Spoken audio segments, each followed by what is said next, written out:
Okay.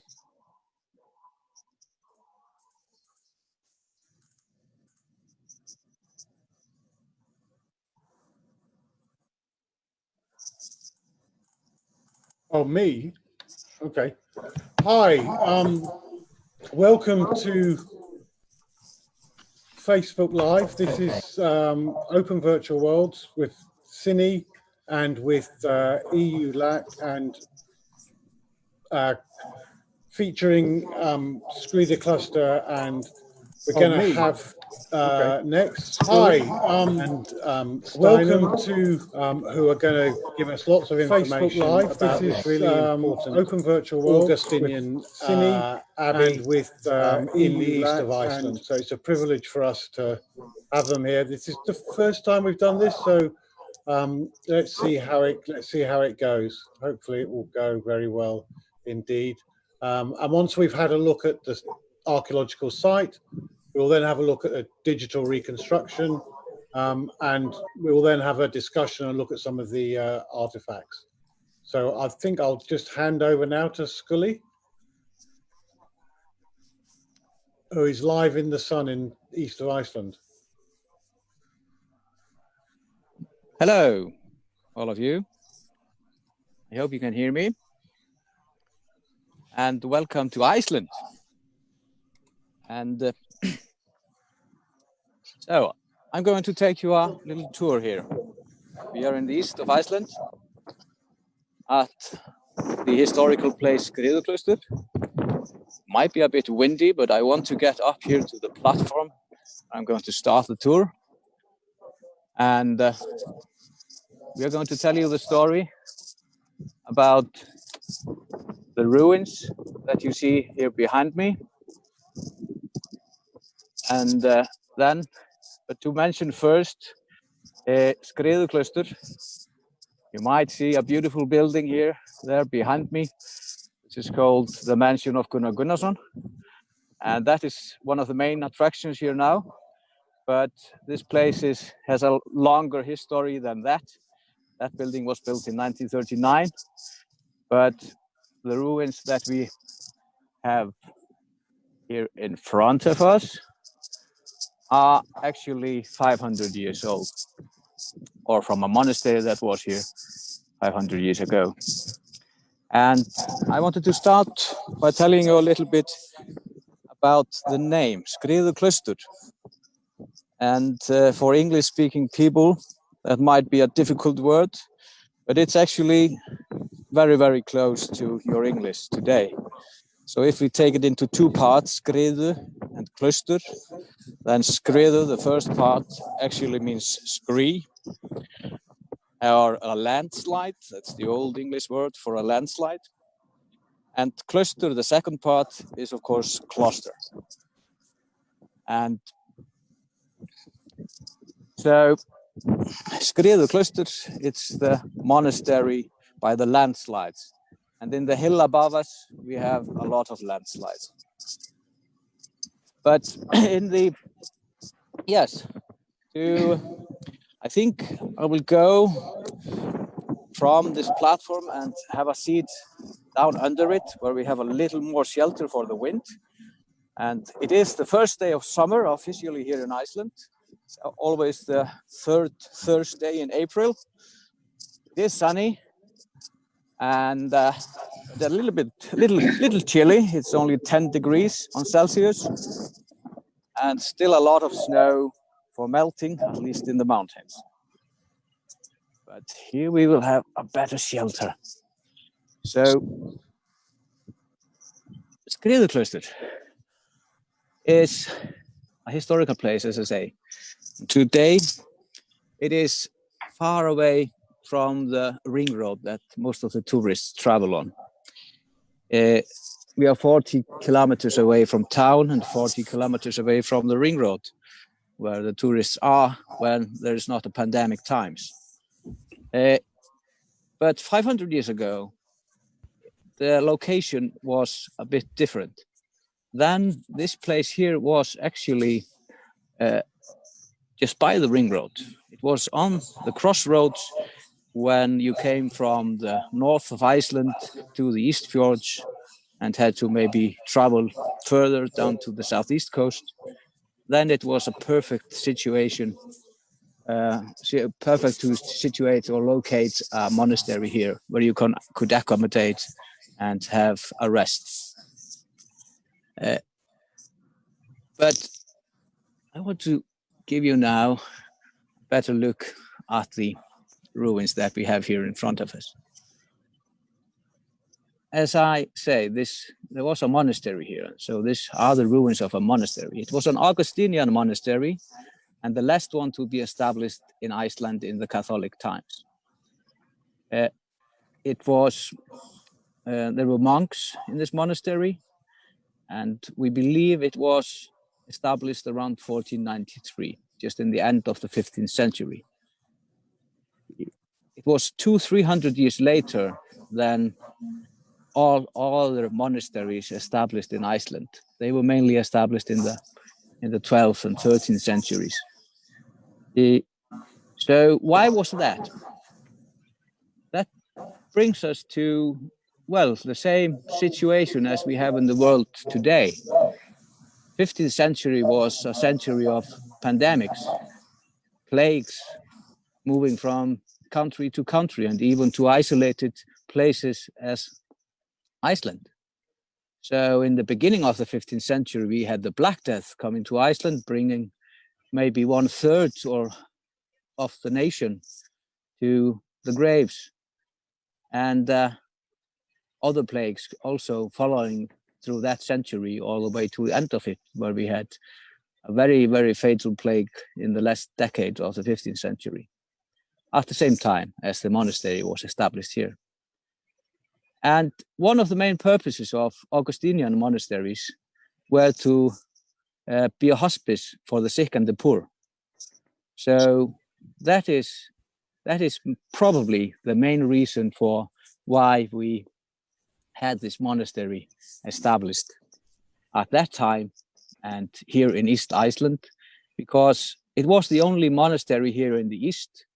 If you needed to go to a hospice at that time, before the monastery was established and built up here, you had to travel 200-300 kilometers to the north or to the south. So there was for sure a need for a hospice for the sick and the poor here in the east of Iceland in the end of the 15th century. If we now go to why the monastery was only operated for such a short time, as I put into the introduction. I mean, yeah, it was established around 1493, and but it was only 60 years in operation, because in 1550 it closed, or 1552 to be accurate. And why was that? That was because of the Reformation. At that time, the Catholic period ended in Iceland in, well, not maybe as brutal ways as in other countries in Europe, but still it ended, and all the monasteries, they were closed due to the Reformation.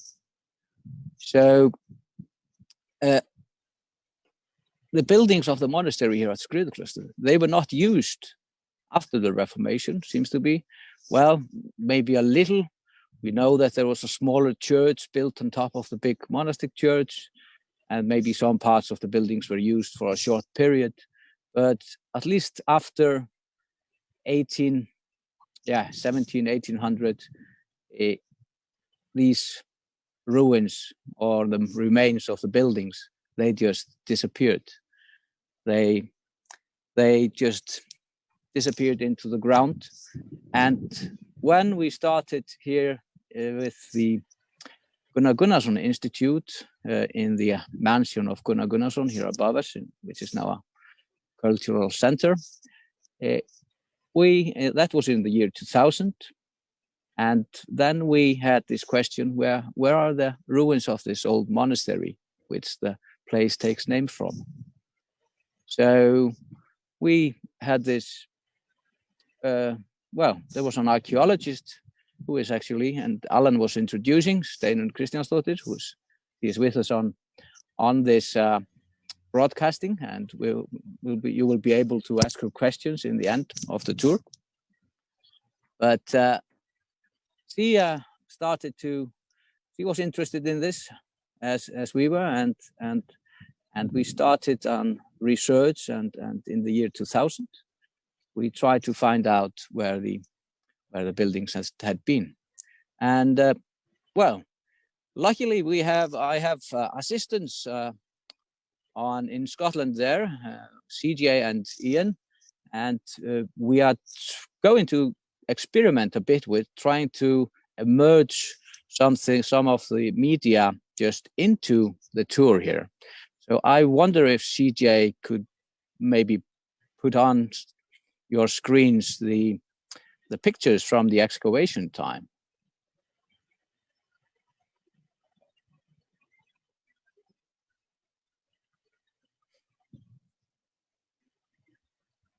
There it comes. So you are seeing now, yeah, just in very, very brief time, how the excavation, it started in the year 2000 and in full speed from 2002, and then continued until 2011. And in 2012, it was all finished, and the area here opened as a heritage site.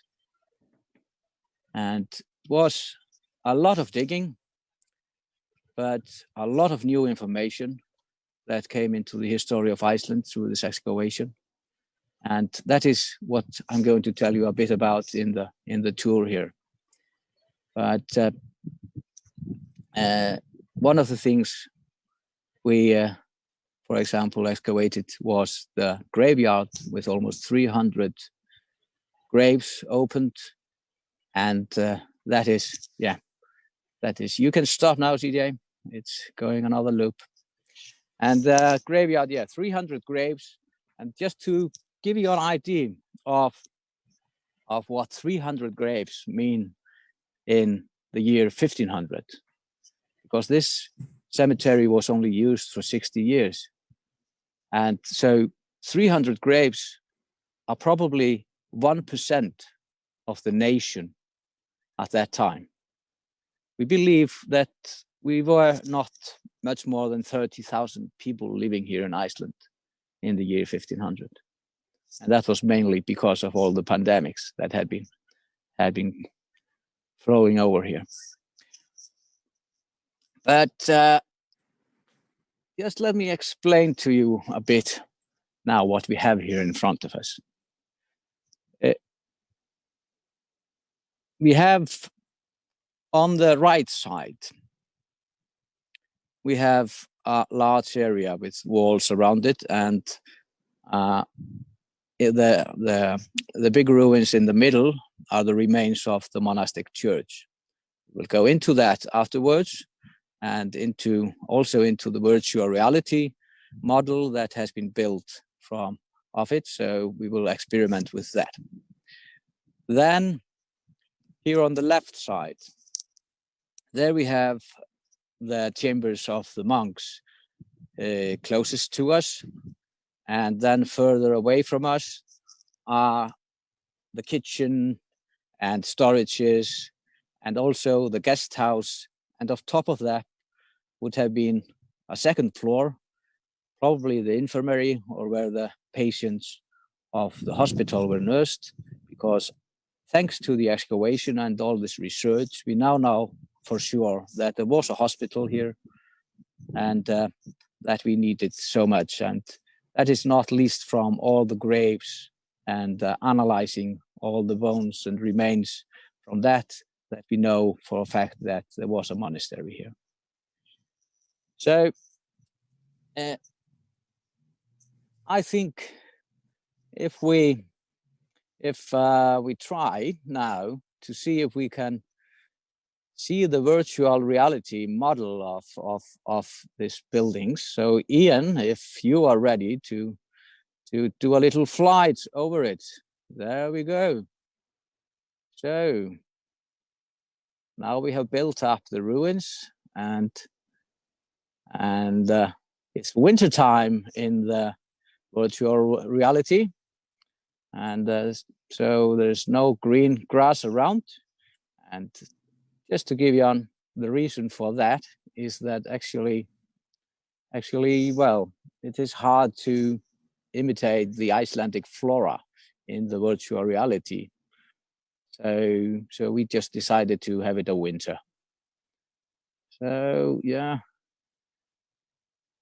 you see the landscape around, but we are having a bit of difficulties there, maybe with seeing the buildings, Ian, at least on my screen.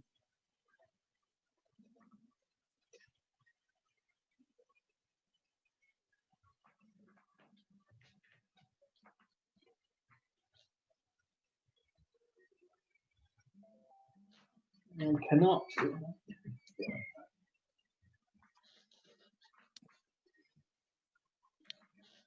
Well, this is an experiment. So I think there we have it. Have one side of it, and so that's not bad. We will try to go inside these buildings in the virtual reality afterwards. But I think that is enough of the virtual reality for the moment. So if we switch over to me again.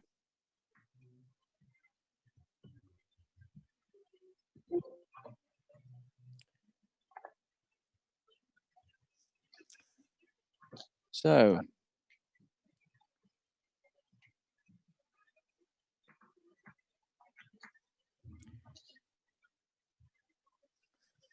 back we are. And we have been doing a lot of droning and doing drone videos and things like that in the Cine project, and gathering information and content. And one of the things is, of course, doing a little flight here over the ruins. I couldn't go backwards. And I think CJ, who is also there in Scotland, might maybe be able to start a little drone footage from the ruins here, so you can be like a bird on the screen flying over the ruins while I walk down to the ruins. Are you ready for that, CJ? While you are watching the drone video, I will tell you an old folk tale about why the monastery is actually located here. There is an old folk tale that says at the Catholic times, the priest at the annexed church here at Valkjörstaður, which is the next farm from here, further into the valley, he got a message that there was a dying person on a farm further to the north of the valley. So he, of course, had to give the dying person the last rites. So he took everything that he needed to take with him and rode on his horse out through the valley towards the farm. But when he came to the farm, there he didn't find the things that he thought he had taken with him. So there was a young boy sent to ride the same way as the priest had come. And when the boy was actually here down below the farm of Skriða, then he saw there standing on the ground a chalice filled with wine, paten on top of it, and bread on the paten. So that was, of course, thought to be a miracle. And the folktale says that where they found the chalice, they built a chapel and later a monastery. And the monastery actually was dedicated to the Holy Blood, and the church also to Lady, Our Lady, to Mary, Madonna. So maybe there is a little truth in this old folk tale with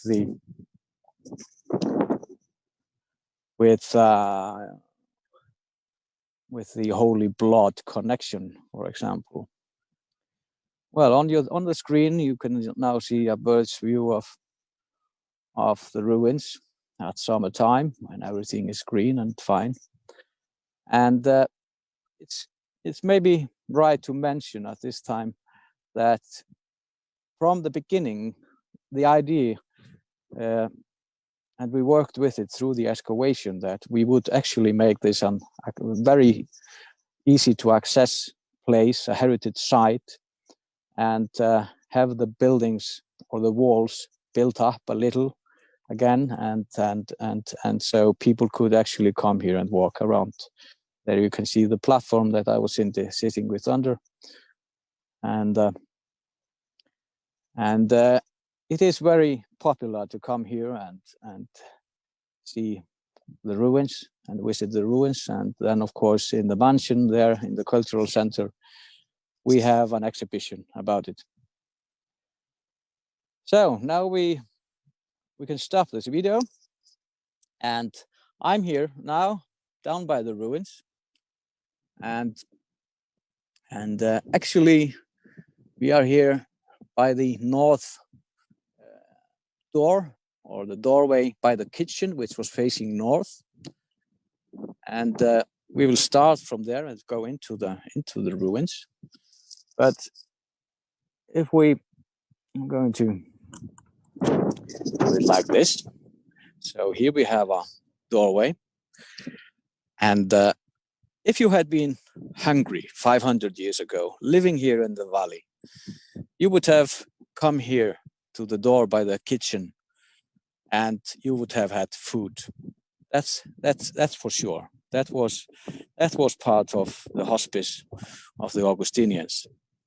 So we just think we can imagine us that we came here to the monastery 500 years ago, and we had a food. But we will now walk inside and through that, and here we are facing the monastery, the kitchen of the monastery. So there was a fire stove here in the middle of that room. I don't know.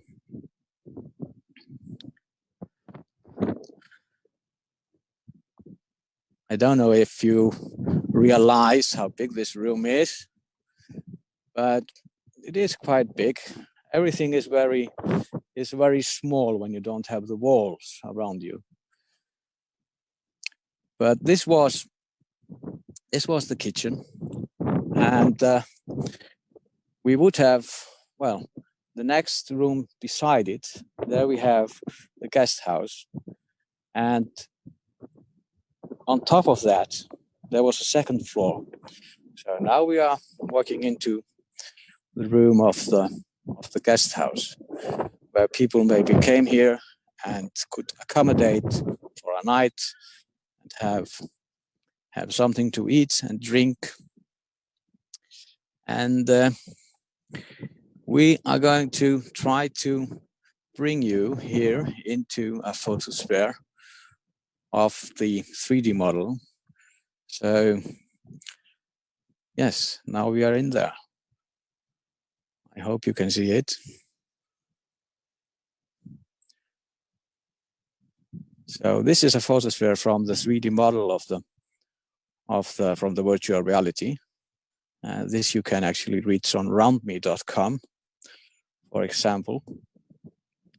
But we are standing here in the guest house. On top of us would have been screaming patients, because the patients were probably on the top floor here, and there they were nursed. And there were a lot of them, as I will tell you when you come to the graveyard. But this is maybe, well, some think this was maybe the first building to be built here. And that would have been due to the crossroads. That was, in some cases at least, we know from monasteries that the first house to be built was a kind of a guest house for the pilgrims or for traveling people. So this was a shelter for the tourists, can say, at that time. And you can imagine how good it would have been to come into this and have good to eat and a warm place to sleep. So if you stop this, CJ.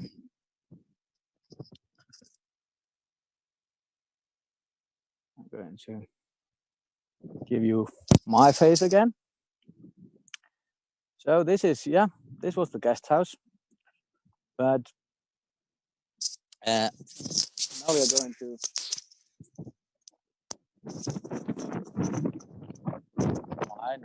problem with my earplug. So we are going to now walk a little bit more around inside the ruins. So yeah, the guest house, and this would have been the doorway into the guest house. And this would probably have been the main entrance to the monastery. So we walk out there, and I'm going to give you this angle here. So here we see the door to the guest house, and then also the gateway or the gate to the monastic garden. And there would, of course, have been some gatekeeper here at that time. We know, for example, from written documents that a punishment to one of the monks was to be a gatekeeper for the next month. And he did something that he was not supposed to do.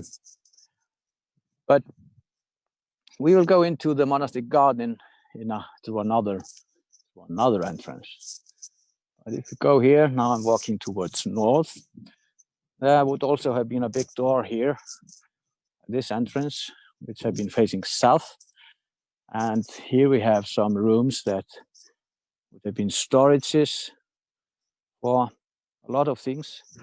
One of the interesting things with excavation is that you can tell from insects or remains of insects what the purpose of the room was. What was stored in it? Was it a wool, or was it some cereals?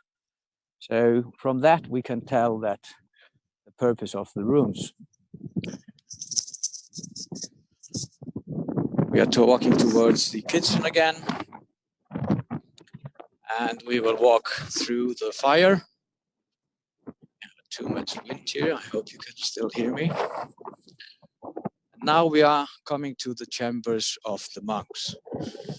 So the first room from the kitchen would have been this room, with actually probably a fire pit in it. And this was, we believe, was the dining room for the monks. And then out to this corridor here, which is quite long. And maybe you can see here are some stone steps, which were actually leading up to the second floor of this was above the guest house, and this small room under here, it is a bit lower than the others, and we believe that was also a storage for some valuable things, maybe the cereals and some other real values. That would have been also under the second floor. And then here we have another room which was heated. There was a stove found in this room, and there was also a staircase leading from this room up to the second floor. So this was a heated room, and well, maybe some blood taking would have taken place in there in the time of the medicine purpose. But I will turn around like this. So then in front of us we have the dormitories for the monks. But here we are going into the chapter house, the capitulum. It was the meeting room of the monks, and here they would have their meetings, and it was also a kind of a chapel. So we have also been wondering, maybe this was the chapel that was built, but they found the chalice, according to the old folktale. But I don't know. Well, we may maybe give it a spin. I don't know if we will be able to navigate in the virtual reality from the chapter house and all the way this long corridor here towards and into the church. And but Ian, are we going to try it?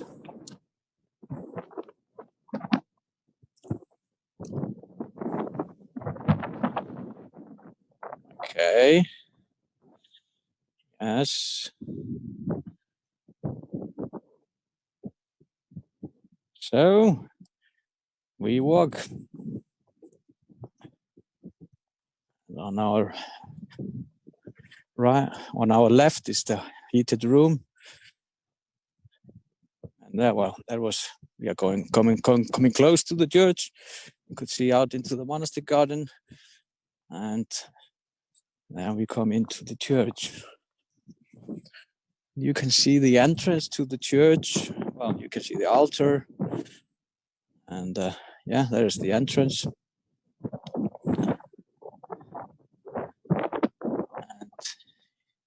you can see the church that we had tried to build up in the virtual reality.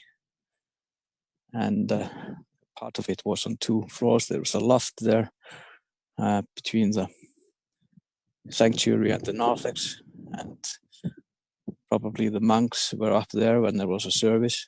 This was, of course, a church only for the monastery here. It was a monastic church for the people at Skriðuklaustur. The annex church was at the next farm here. So if we just go from this, Ian, I don't know if you can find the statue of Saint Barbara.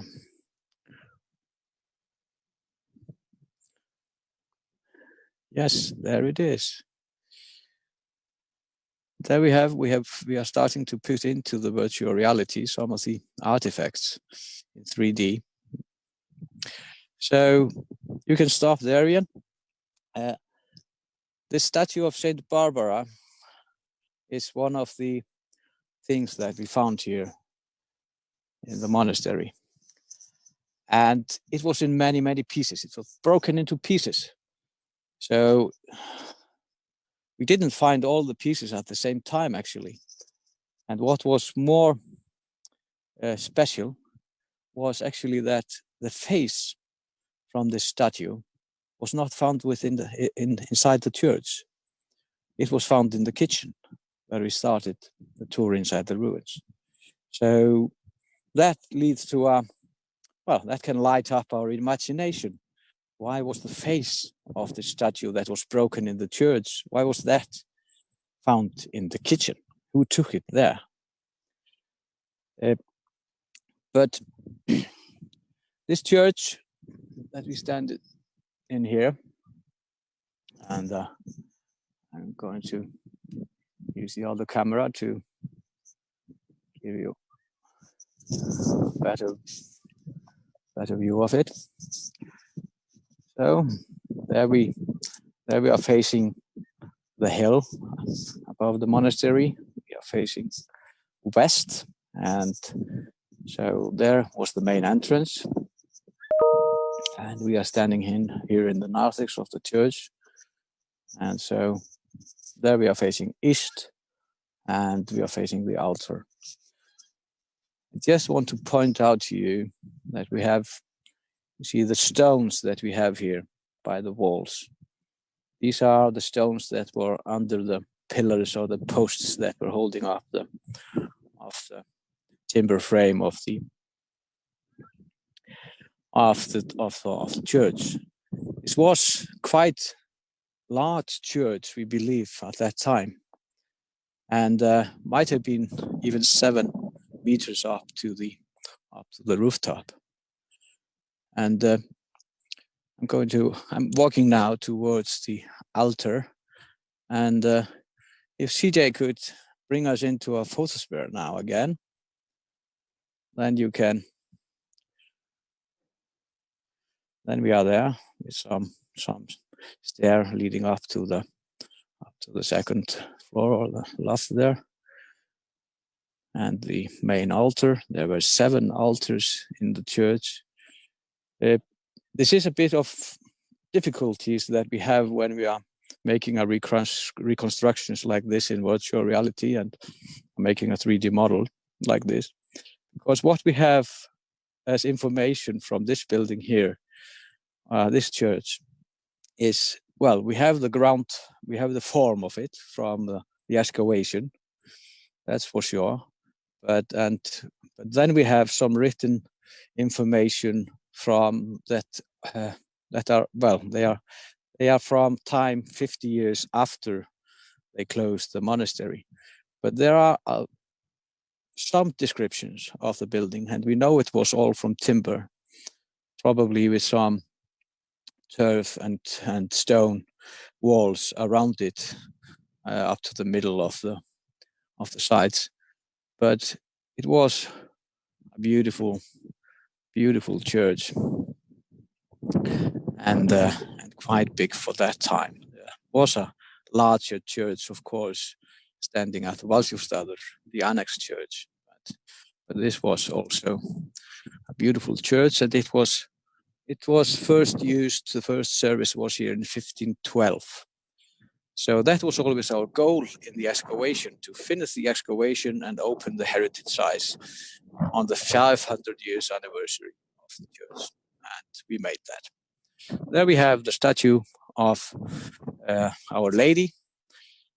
That was not found in the excavation, but it is kept at the National Museum, and there is a story behind it that it was found in a wall of some stable here at Skriðuklaustur many years after the Reformation. And then it belonged to an English businessman that came to Iceland and bought a lot of old artifacts, whose name was Pike Ward. And then the National Museum in the middle of the 20th century bought it back to Iceland.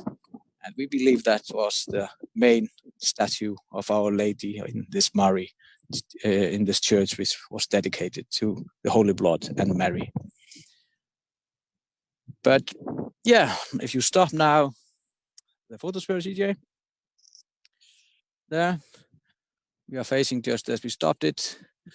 So now I'm going to take you out of the church, walking towards the main entrance. There's one thing that has we have had a lot of thoughts on, and there was a kind of a pit or something that was for keeping water here, just not so far from the entrance of the church.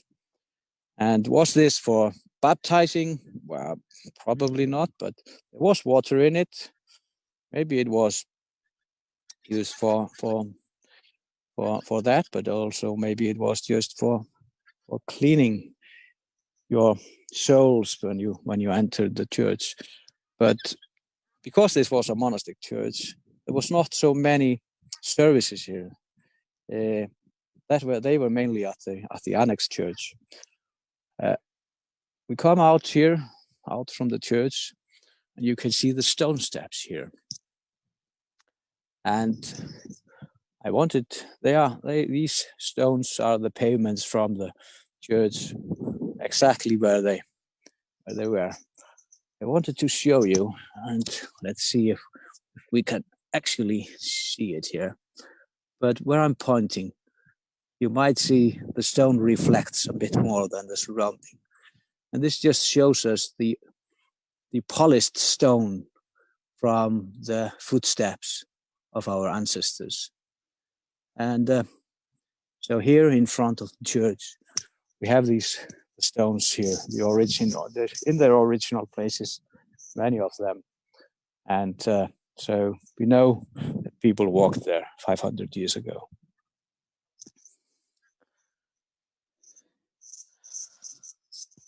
Well, I hope you're enjoying this. I am. It's sunny. And we walk now here, just giving you a little inside. We walk here by the south side of the church. If we had been here 500 years ago, we had good shelter here and sunny and very warm here by the south side of the church. And we are walking here towards the well. This is quite a big garden, and one very, very important thing with monastic gardens, that was to have a well. And that was found here in this garden, as other monastic gardens, just here by the choir side of the church. And we just go, yeah, we are close to the end of the tour. But if we jump to the photosphere of this side, so we have a little view. So there was a bell tower also, we believe, here on this side of the church. And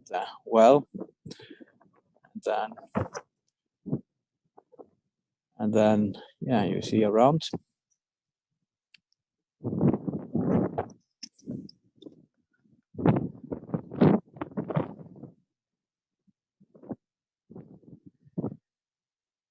So there we were first. We can see the second floor of the buildings there. That's enough, CJ. So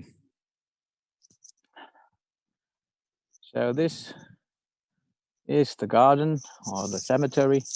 And as I was saying, we had some 300 graves opened in the excavation with a lot of information.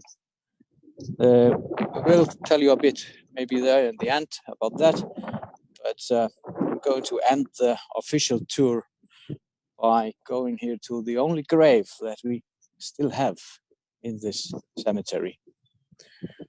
And that is the grave of a vagabond from old times in Iceland. And it even has a gravestone, Jón Rak. That is the only gravestone to be found in this cemetery, because we didn't find any gravestones in the excavation. Jón Rak, he was a vagabond, as I say, and believed to be buried facing north-south, not east-west, as people should be. So there is an old rhyme about him. In Icelandic, it is very well known. Kalt við Kórbak, kúrir þar Jón Rak, ítar snúa austur vestur, allir nema Jón Rak. And in a very brief translation, it's cold at the choir's back, there lies old Jón Rak. Everybody is buried lying east to west, everybody but Jón Rak. And he is a kind of a protector of the site now, and we really like to mention him in all our presentations, because if he is not mentioned, things can go wrong. But I think on the way, I will have a seat now, just where I started it, under the platform. On the way up there, I'm going to tell you that, because now we're going to open for discussion and so on, but we might, show you then some of the remains from the graves. And for example, a particular skull. I see CJ is sharing it now. So this is, most of the remains were very well preserved. This one not. It's a half skull, but if we zoom into it now on the other side, then we can see some fractures. Go on the other side, CJ, yeah. There we can see some fractures of some sharp edge. So we might, this one skull gives us an idea of something brutal, maybe an incident. The person has fractured its head, or was it maybe a sword? The past can give us so much to think about. And this, for example, was this maybe an Icelander who went on a crusade and got this fracture somewhere in the south from a sword in a battle? We don't know, but we can imagine. But now I'm going to end this tour, and I just thank you for having the patience to walk with me here by the ruins of the monastery. And over to you, Alan. Hello, thank you very much for that, Scully. That was great.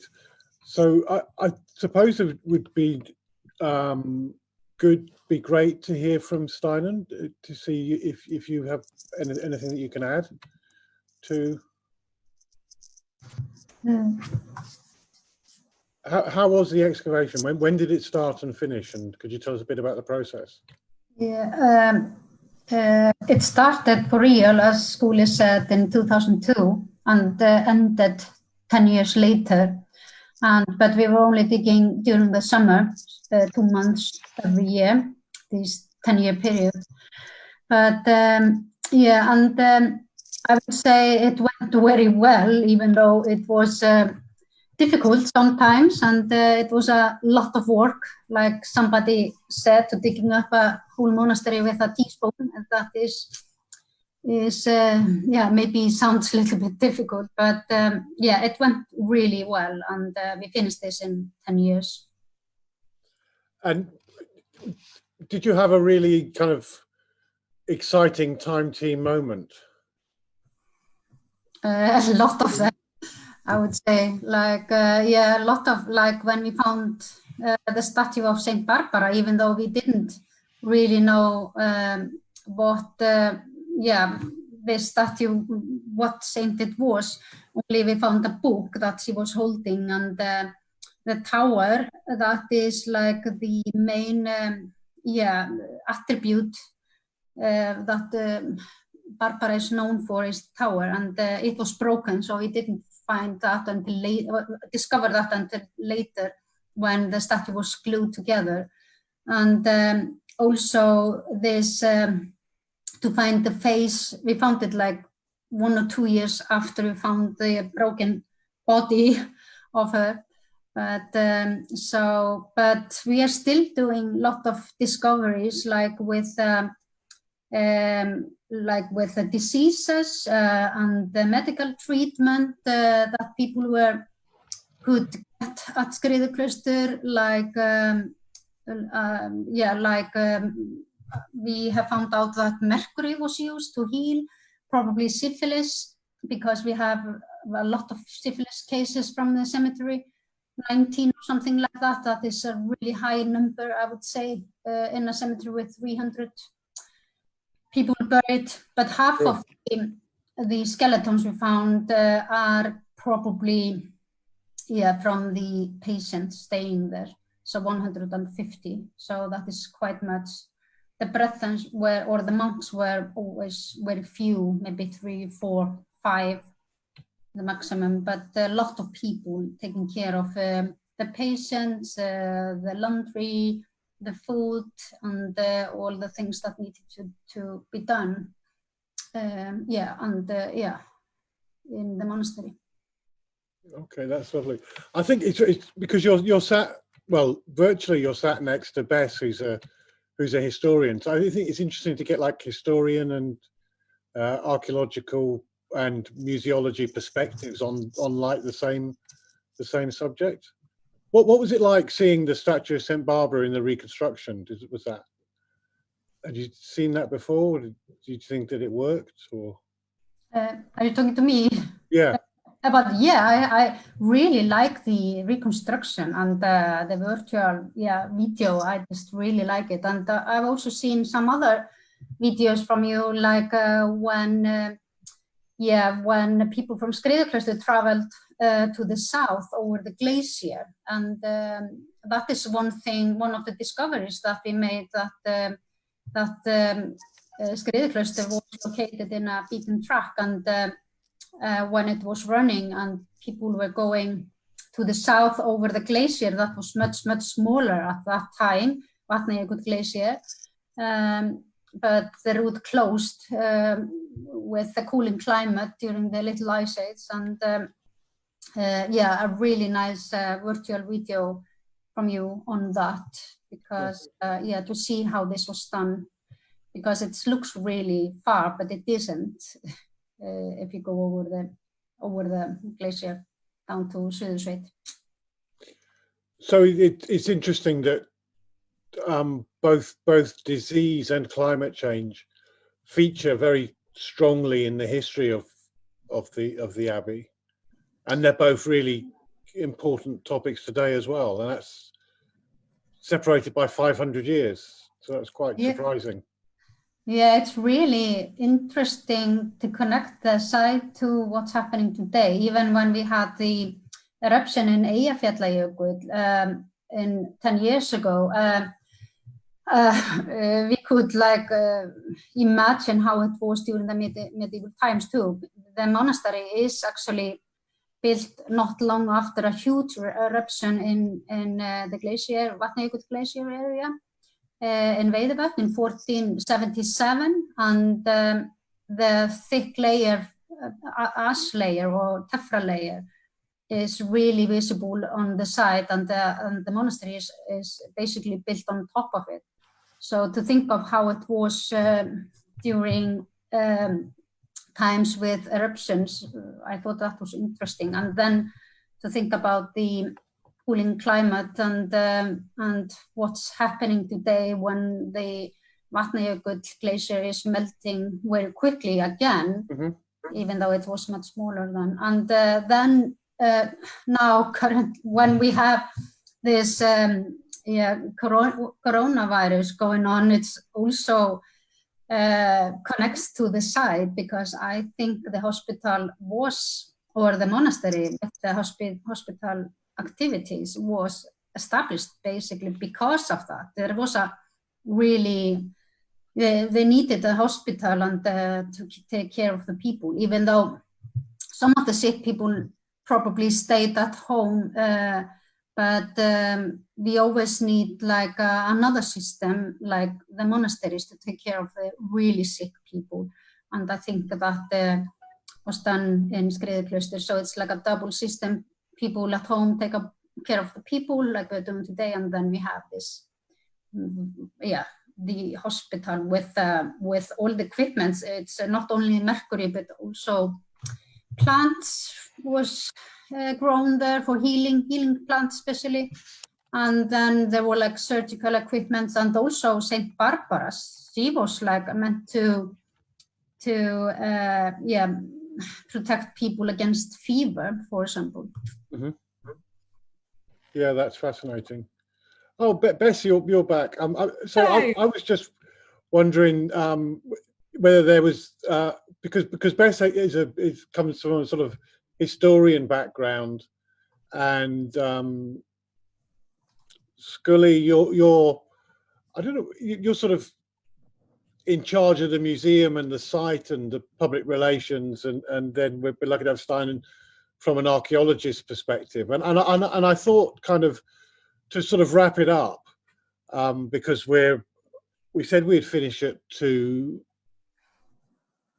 o'clock our time, 2 o'clock Icelandic time, but I was wondering if you could have one or two thoughts on the significance of Skriðuklaustur from those three perspectives.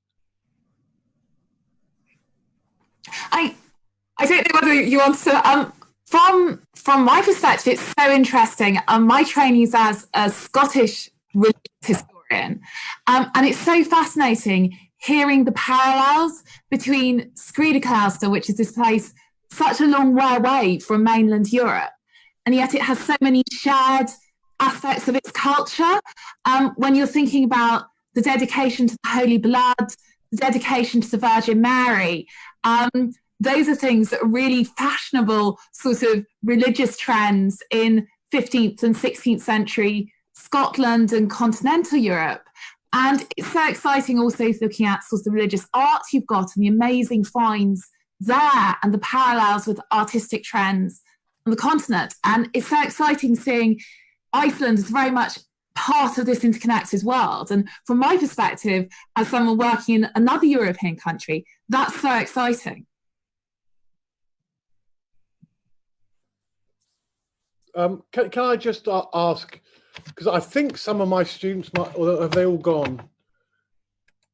No, so I was just wondering if any of you guys had any questions you'd like to ask to the panel. That would be.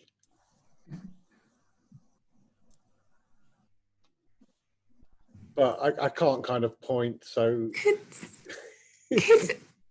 Could I ask a question to the experts from Skriðuklaustur? Would that be all right? Yeah, that would be perfect. I was wondering, with the statues both of Saint Barbara and the Virgin Mary, do you think there's anything distinctively Icelandic about them? Or do you think it's very much a part of sort of they're following wider European fashions? Shall I answer?